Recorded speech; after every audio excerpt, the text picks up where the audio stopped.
Hello, and welcome back. I don't know if I have my phone angled a proper way. I've six chins. Um, getting comfy. Trying to get comfy. I sit like a genie in the bed. Um, what is it I want to talk about today? Yeah, when I got older, when I had children, when my children wouldn't have understood how I had been raised as a child and why things affected me. They still do affect me, to be quite honest, even though I have let all the things go. But I'm still weary, and what I do is I will go under a rock. If I see people that are violent, aggressive, shout at me, um, any kind of that manner, I will back away from them and I will go onto my rock and I will do what I must do to protect myself. And that means I will ring the guards. I don't have to ring the guards, do you know what I mean? But because the family I was raised in were full of drama, full of arguments, you know, um, I never liked violence. Never. I never want to see it again. Just having my own smoke. I became very nervous over being a child and everything I had gone through. Um, I because being raised with my grandfather in the old house. Um, when my sisters got older and they used to, there was one of them, the middle one, the golden child, as I told you about her. She would go out. My mother would go out for a night with my grandmother, but my sisters would also go out, and she started drinking at a young age, alcohol. So when she'd come home, she'd, be quite aggressive. Now, I never understood her behaviour or my eldest sister's behaviour or the family's behaviour for that matter because I was a delicate little thing, as a child, and all I wanted, was to feel safe and to feel loved. And I think I spent most of my life looking for something that I was never ever going to find. And that was my granddad. He loved me. And, I was never going to find that again. Someone like that again. So trust became an issue. I trusted the wrong kind of people. When you leave home, you get married young. I was 2 months off 18, I think, when I got married, and I picked the wrong partner. Well, I'd say he picked me, because I remember it was a night out I had with my friends, and it was her brother. So, of course, I was innocent, and I fell into that um way, with him. I was innocent. I was innocent, but he was more of an outgoing person now than I was. So he'd be off out the door, and I'd be at home with the children. And you never, you never knew what way he'd come home. You'd cook the dinner, you'd have it in the oven, you'd take care of the kids all day. I had two boys at that time, but you never know what kind of a mood he was going to be in. You know. So I went through that, and raising the children and having to learn everything about children myself. You will have family trying to give their input and that. And as you know, the more advice they give you, then you start, well, that's not right. You know, I don't like that way, or what way they are about children, because they couldn't be very knowledgeable, especially when they were around me family. I didn't like the way they behaved, you know. So I wasn't going to listen. So I learned to look after the children myself, but it took its toll. A lot of the times, I would go to the doctor and I would be anemic and I would have severe anxiety. I got my first panic attack when I was 22 years old and I was pregnant with my second child. And it was so frightening. I didn't know what was happening. I just couldn't breathe. It just came over me. And you know the way you can't breathe is terrifying. So that was the start of a long journey for me, because even though I was pregnant, I didn't do anything about it. It stopped. I felt that as soon as I got outside the house, my sister-in-law's house, that I felt better. But little did I know what was ahead of me with panic attacks and depression and no confidence. No, I didn't trust people. That was the problem. A doctor would give you medication and diagnose you with something, and then maybe in 5 months' time he diagnosed you with something else and something else. And then he started saying, maybe have a little bit of what your mother had, this kind of thing. And I was, no, that's not the way I am. No, thank you. I am not like my mother. I love my mother, but I'm not like her. Um, the, I was sensitive. That's what I was. And like I said, when I was married, it wasn't easy. We didn't have money. Well, I didn't have money.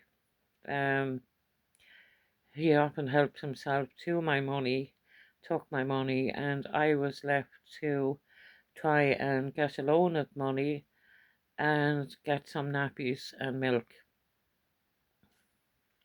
He would be gone night after night and let the responsibility and the pressure on my shoulders. But I started getting these violent headaches, and I started attending my GP more often. And in that, then I would say, um, I was attending my doctor and trying to keep myself well, as you do, you need to be well for the children, because I had two sons, but one is deceased. He died when he was 34, and I miss him every day. My heart is broken since he passed. He was killed in a car crash when he was 34, um, November 2019. But every day I live with that. And being a sensitive person, you know, you feel others' empathy for other people, you feel. But you've got to keep yourself strong. And I've always had to do that. So I would go to the doctor knowing that I was breaking into. And then the doctor would put me into hospital maybe for 4 or 5 days. At that time, the family, of course, they wanted to badmouth me and talk about that. They were calling me horrible names. They were saying I was no good. They would say, about the children, about everything, all these hurtful things. And after 5 days, I'd be ready to go home, and my batteries would, sorry, that's the cuckoo clock, my batteries would be recharged. Um, there was a lot that went on. I have a lot of stories to tell, which I will tell them. And sometimes I am a bit nervous, when I am telling them, because you have to remember I went through an awful lot, as a child. And then it kind of it follows you on into being an adult. You know, People don't realize the pain and suffering that you've gone through. And I always found I was the one that was left waiting at home. I don't know why that happens, but I'd either be waiting for my mother as a child, my sisters would be gone out, or they would be gone out to a dance at the weekend. I'd be left alone on the mountain when I'd be only 10 or 11. It might be even younger. And like I said, I went into counselling. Um, I also got this rash on my stomach when I had severe anxiety. And my GP, at the time, Lord rest his soul, Richard Quirky was his name. Lovely doctor he was. Very, very good doctor. He sent me to a skin specialist in another city, another town. And he had put me on some meds actually, before I went to the skin specialist, he put me on some medication, hopefully that the rash would clear up. But it didn't. And it was itchy and red on my tummy. So when I went to Waterford, um, things popping up my phone there, sorry about that. I went to the Waterford hospital and the doctor took one look at me and said stress. And I was kind of, what? And he said stress. So they put me on some medication to relax so that I wouldn't have severe anxiety because I had that all the time anyway. So that helped a bit, but the panic attacks kept coming back. You know, they, my mind, it was like I couldn't do enough in the day. It's, what way would you put it? I couldn't keep up. I was trying to juggle the house and juggle children, and I was worn out, anemic most of the time, and I would be called in to be put on iron, which I couldn't take because I was allergic to the iron tablets. So then I would try to supplement. He would say, "We'll try and eat, them black puddings. You fry them or grill them, whatever. Try eat green cabbage, those things." I went on Complan, something to give me a bit of energy. But I always ended up back at the same door: anxiety, anxiety, anxiety. And the mind was just worn out. So it would be now and again, 5 days, maybe once a year, that I had to have a rest. So by doing that then, I thought that everything would would be okay. But it just wasn't. I could never understand what was fully wrong. But I had hearing loss, I had sight loss, and I had limbs problems. So I became jumpy, and people didn't realize that, that's connected with anxiety. As a child, when I wasn't diagnosed with deafness, I became jumpy because when someone would come in front of me, I wouldn't hear them. So, of course, I was going to jump. So, when that happens a lot of times, in your life, of course you're going to become jumpy, you know. And I got anxiety, but because then I became a hard worker from being a child, I then was anemic. So the two combined, then your nerves are in tatters, really. But like I said, the family were quite nasty. They were horrible people. They were all narcissists, and I had to forgive them to move on, and I have to forgive them so I can move on because they had no empathy for me. They just wanted people to think we were all you know perfect with their perfect little houses and their perfect little curtains and their perfect everything, which was fake. But I had the last laugh, as they say. Karma does come around because what did they do it for? They did it to impress who? You know, I have self-respect, which I've tried to teach my children to have some self-respect for other people, and I don't really want to turn my thoughts inwards, let them out, you know, let them out. And if people don't talk to you and want to listen to your pain, why should you listen to them? You know, it works both ways, if they're loyal, they will listen to you. But it didn't happen for me, unfortunately. I was the giver. I was always the one doing the babysitting for family. I was the one always washing the dishes.